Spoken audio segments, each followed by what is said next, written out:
Проблемите с въздуха в Кърджали са от десетилетия. Въпреки опитите на местната власт да води преговори с предприятията, за сега резултат няма.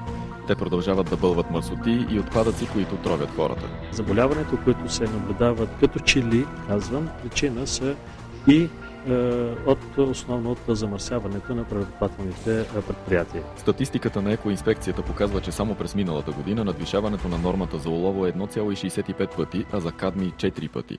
Замърсяването с серен диоксид пък е всекидневие.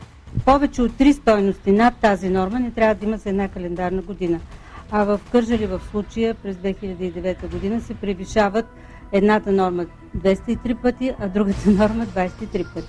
Хората в Кърджали признават, че мръсният въздух вече не им прави впечатление. Спокойно време, оттам идват отсезето така излишно замърсяване. Ние не ги усещаме, обаче те сигурно си съществуват, просто ние сме свикнали. Ако изследванията потвърдят съмненията, че хората в Кърджали изкоболедуват заради замърсяването